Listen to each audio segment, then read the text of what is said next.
ಓಂ ಶ್ರೀ ಶ್ರೀ ಗುರುಭ್ಯೋ ನಮಃ. ಶ್ರೀರಾಮ ಜಯಂ. ಶುಕ್ಲಾಂಬರಧರಂ ವಿಷ್ಣುಂ ಶಶಿವರ್ಣಂ ಚತುರ್ಭುಜಂ ಪ್ರಸನ್ನವದನಂ ಧ್ಯಾಯೇತ್ ಸರ್ವವಿಘ್ನೋಪಶಾಂತಯೇ. ನಮಸ್ಕಾರ ಮತ್ತು ಅಮರ ಭಾರತ ಚಾನೆಲ್ಗೆ ನಿಮ್ಗೆಲ್ಲರಿಗೂ ಸ್ವಾಗತ, ಸುಸ್ವಾಗತ. ನಾವು CBSE 8ನೇ ಕ್ಲಾಸ್ ಸಂಸ್ಕೃತ ಪಠ್ಯ ಪುಸ್ತಕದ ಅಧ್ಯಯನವನ್ನು ಮಾಡ್ತಿದ್ದೇವೆ. ಅದರಲ್ಲಿ ಈಗ ಪಂಚಮಹಾಪಾಠ ಗೀತಾ ಸುಗೀತಾ ಕರ್ತವ್ಯ ಅನ್ನೋ ಪಾಠದ ಅಭ್ಯಾಸ ಭಾಗವನ್ನು ನಾವೀಗ ನೋಡೋಣ, ಕನ್ನಡದಲ್ಲಿ ವಿವರಣೆಯೊಂದಿಗೆ. ಮೊದಲನೇ ಪ್ರಶ್ನೆ, ಅಧೋಲಿಖಿತಾನಾಂ ಪ್ರಶ್ನಾನಾಂ ಏಕಪದೇನ ಉತ್ತರಂ ಲಿಖತ. ಕೆಳಗೆ ಕೊಟ್ಟಿರುವ ಪ್ರಶ್ನೆಗಳನ್ನು ಒಂದು ಪದದಲ್ಲಿ ಉತ್ತರಿಸಿರಿ.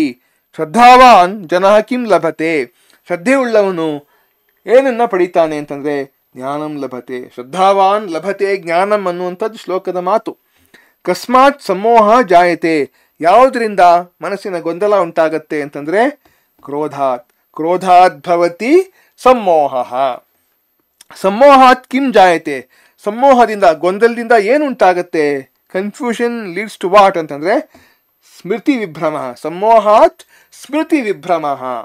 ಅರ್ಜುನಾಯ ಗೀತಾಂ ಕಹ ಉಪದಿಷ್ಟವಾನ್. ಅರ್ಜುನನಿಗೆ ಗೀತೋಪದೇಶವನ್ನ ಯಾರು ಮಾಡಿದರು ಅಂತಂದ್ರೆ ಶ್ರೀಕೃಷ್ಣ. ಹರ್ಷ ಅಮರ್ಷ ಭಯ ಉದ್ವೇಗೈ ಮುಕ್ತಃ ನರಃ ಕಸ್ಯ ಪ್ರಿಯ ಭವತಿ. ಈ ರೀತಿ ಇವೆಲ್ಲವೂ ಇಲ್ಲದೆ ಇರುವಂತಹ ಮನುಷ್ಯ ಯಾರಿಗೆ ಪ್ರಿಯನಾಗ್ತಾನೆ ಅಂತಂದ್ರೆ ಶ್ರೀಕೃಷ್ಣಸ್ಯ. ಕಸ್ಯ ಅಂದ್ರೆ ಶ್ರೀಕೃಷ್ಣಸ್ಯ ಅನ್ನೋ ಉತ್ತರ ಇಲ್ಲಿ ಬರುತ್ತೆ. ಮುಂದಕ್ಕೆ ಪೂರ್ಣವಾಕ್ಯೇನ ಉತ್ತರಂ ಲಿಖತ. ಕೆಳಗೆ ಕೊಟ್ಟಿರುವ ಪ್ರಶ್ನೆಗಳನ್ನು ಪೂರ್ಣವಾಕ್ಯಗಳಿಂದ ಉತ್ತರಿಸಿರಿ. ಕೀದೃಶಂ ವಾಕ್ಯಂ ವಾಂಗ್ಮಯಂ ತಪಃ ಉಚ್ಯತೆ. ಯಾವ ತರಹದ ಮಾತುಗಳು ವಾಂಗ್ಮಯ ತಪಸ್ಸು ಅಂತ ಕರೆಸಿಕೊಳ್ಳುತ್ತವೆ ಅಂತಂದ್ರೆ ಅನುದ್ವೇಗಕರಂ, ಸತ್ಯಂ, ಪ್ರಿಯಂ, ಹಿತಂ, ಸ್ವಾಧ್ಯಾಯ ಅಭ್ಯಸನಂಚ ವಾಕ್ಯಂ ವಾಂಗ್ಮಯಂ ತಪಃ ಉಚ್ಯತೆ. ಕೀದೃಶಂ ಜನಃ ತಿತಧೀಹಿ ಉಚ್ಯತೆ. ಯಾವ ತರಹದ ಮನುಷ್ಯನು ಚಿತ್ತಪ್ರಜ್ಞ ಅಂತ ಕರೆಸಿಕೊಳ್ಳುತ್ತಾನೆ ಅಂದ್ರೆ ದುಃಖೇಶು ಅನುದ್ವಿಗ್ನಮನಃ, ಸುಖೇಶು ವಿಗತಸ್ಪೃಹಃ, ವೀತ ರಾಗ ಭಯ ಕ್ರೋಧ ಜನಃ ಚಿತಧೀಹಿ ಇತಿ ಉಚ್ಯತೆ. ಜನಃ ಕಥಂ ಪ್ರಣಶ್ಯತಿ. ಒಬ್ಬ ಮನುಷ್ಯ ಹೇಗೆ ನಾಶವಾಗ್ತಾನೆ ಅಂತಂದ್ರೆ ಜನಃ ಬುದ್ಧಿನಾಶಾತ್ ಪ್ರಣಶ್ಯತಿ. ಇದು ನೀವು ನಿಮ್ಮ ಮೇಷ್ಟ್ರ ಹತ್ರ ಕೇಳಿಸ್ಕೊಳ್ಳಿ. ಏನು ಅಂತಂದ್ರೆ ಪೂರ್ತಿ ಶ್ಲೋಕ ಇದೆ. ಕ್ರೋಧಾತ್ ಭವತಿ ಸಮೋಹಃ, ಸಮೋಹಾತ್ ಸ್ಮೃತಿ ವಿಭ್ರಮಃ, ಸ್ಮೃತಿಭ್ರಂಶಾತ್ ಬುದ್ಧಿನಾಶಃ, ಬುದ್ಧಿನಾಶಾತ್ ಪ್ರಣಶ್ಯತಿ. ಪೂರ್ತಿ ಶ್ಲೋಕವನ್ನೇ ವಾಕ್ಯ ರೂಪದಲ್ಲಿ ಬರೀಬೇಕೋ ಅಥವಾ ಇಷ್ಟು ಬರೆದ್ರೆ ಸಾಕೋ ಅನ್ನೋವಂಥದ್ದನ್ನು ನೀವು ನಿಮ್ಮ ಮೇಷ್ಟ್ರುಗಳಿಂದ ತಿಳ್ಕೊಳ್ಳಿ ಅಂತ ನಾನು ಕೇಳ್ಕೊತೇನೆ. ಜನಃ ಕಥಂ ಉತ್ತಮಾಂ ಶಾಂತಿಂ ಪ್ರಾಪ್ನೋತಿ. ಹೇಗೆ ಒಬ್ಬ ಮನುಷ್ಯನು ಉತ್ತಮವಾದ ಶಾಂತಿಯನ್ನು ಪಡಿತಾನೆ ಅಂತಂದ್ರೆ ಜನಃ ಜ್ಞಾನಂ ಲಬ್ಧ್ವಾ ಉತ್ತಮಾಂ ಶಾಂತಿಂ ಪ್ರಾಪ್ನೋತಿ. ದಿವ್ಯವಾದ ಜ್ಞಾನವನ್ನು ಪಡೆದು ಅವನು ಪರಮಶಾಂತಿಯನ್ನು ಹೊಂತಾನೆ. ಉಪದೇಶ ಪ್ರಾಪ್ತೆಯೇ ತ್ರಯಃ ಉಪಾಯಾಃ ಕೇ ಭವಂತಿ. ಉಪದೇಶವನ್ನು ಪಡೆಯುವುದಕ್ಕೋಸ್ಕರ 3 ಉಪಾಯಗಳು ಯಾವುವು ಅಂತಂದ್ರೆ ಉಪದೇಶ ಪ್ರಾಪ್ತಿಯೇ ತ್ರಯಃ ಉಪಾಯಾಃ ಗುರೋಃ ಸಮ್ಮುಖೆ ಪ್ರಣಿಪಾತಃ ಪರಿಪ್ರಶ್ನಃ ಸೇವಾ ಚ ಭವಂತಿ. ಗುರುಗಳ ಸಮ್ಮುಖದಲ್ಲಿ ಅವರಿಗೆ ನಮಸ್ಕಾರ ಮಾಡುವಂಥದ್ದು, ಅವರನ್ನ ಯುಕ್ತವಾಗಿ ಪ್ರಶ್ನೆ ಕೇಳುವಂಥದ್ದು ಮತ್ತು ಅವರ ಸೇವೆ ಮಾಡುವಂಥದ್ದು, ಇವುಗಳೇ ಉಪದೇಶ ಪ್ರಾಪ್ತಿಗೆ 3 ಉಪಾಯಗಳು ಅಂಥೇಳಿ ಅರ್ಥ. ಮುಂದಿನ ಪ್ರಶ್ನೆ, ಕೋಷ್ಠಕ್ಕೆ ದತ್ತಾನಿ ಪದಾನಿ ಉಪಯುಜ್ಯ ವಾಕ್ಯಾನಿ ರಚಯಿತ. ಕೆಳಗೆ ಕೊಟ್ಟಿರೋ ಪದಗಳನ್ನು ಬಳಸಿ ವಾಕ್ಯಾನಿ ರಚಯಿತ ಅಂತಿದೆ, ವಾಕ್ಯಾನಿ ಪೂರ್ಣಂ ಕುರುತ ಅಂತಿರಬೇಕಾಗಿತ್ತು. ಪೂರ್ಣಗೊಳಿಸಿ, ಯಾಕೆಂದ್ರೆ ಫಿಲ್ ಇನ್ ದಿ ಬ್ಲಾಂಕ್ಸ್ ಪ್ರಶ್ನೆ ಇದು. ಅನುದ್ವೇಗಕರಂ ಸತ್ಯಂ ಪ್ರಿಯಹಿತಂ ಚ ವಾಕ್ಯಂ ವಾಂಗ್ಮಯಂ ತಪಃ ಉಚ್ಯತೆ. ಇಲ್ಲಿ ಬಂತಿದ್ದು ಸತತಂ ಸಂತುಷ್ಟಃ ದೃಢ ನಿಶ್ಚಯಃ ಚ ಯೋಗಿ ಭವತಿ. ಅನುದ್ವಿಗ್ನಮನಃ ಮುನಿಃ ಚಿತಧೀಹಿ ಉಚ್ಯತೆ. ತದ್ ಆತ್ಮಜ್ಞಾನಂ ಪ್ರಣಿಪಾತೇನ ಪರಿಪ್ರಶ್ನೇನ ಸೇವಯಾ.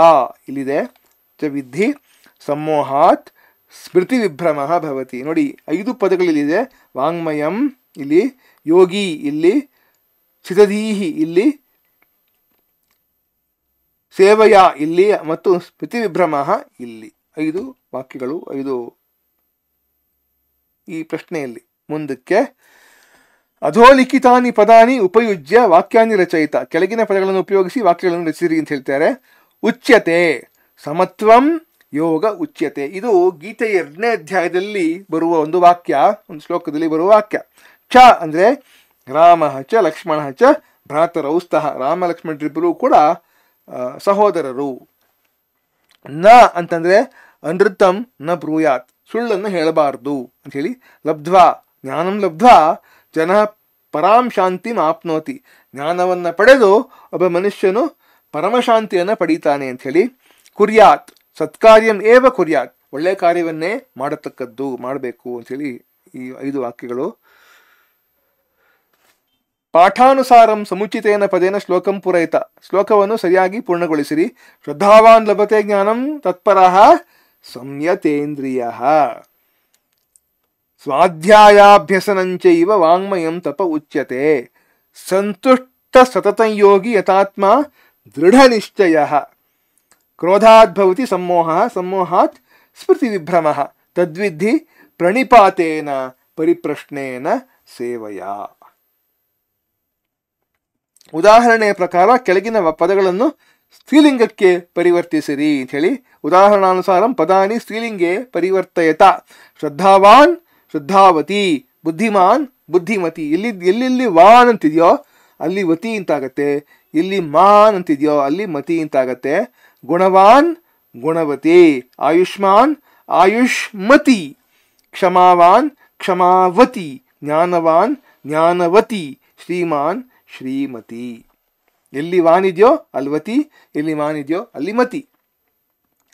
ಮುಂದಕ್ಕೆ ಸಮುಚಿತೇನ ಪದೇನ ಸಹ ಸ್ತಂಭವು ಮೇಲಯಿತ, ಹೊಂದಿಸಿರಿ ಅಂಥೇಳಿ. ಸರ್ವಭೂತಾನಾಂ ಸರ್ವೇಷಾಂ ಪ್ರಾಣಿನಾಂ, ಎಲ್ಲ ಪ್ರಾಣಿಗಳಲ್ಲಿಯೂ ಅನ್ನುವಂಥ ಅರ್ಥ ಇದು.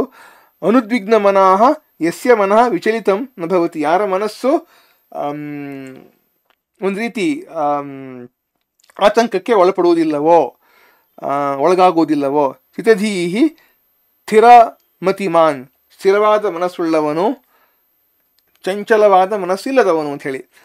ಪರಿಪ್ರಶ್ನೇನ ಪುನಃ ಪುನಃ ಪ್ರಶ್ನಕರಣೇನ, ಮತ್ತೆ ಮತ್ತೆ ಪ್ರಶ್ನೆ ಕೇಳುವಂಥದ್ದು.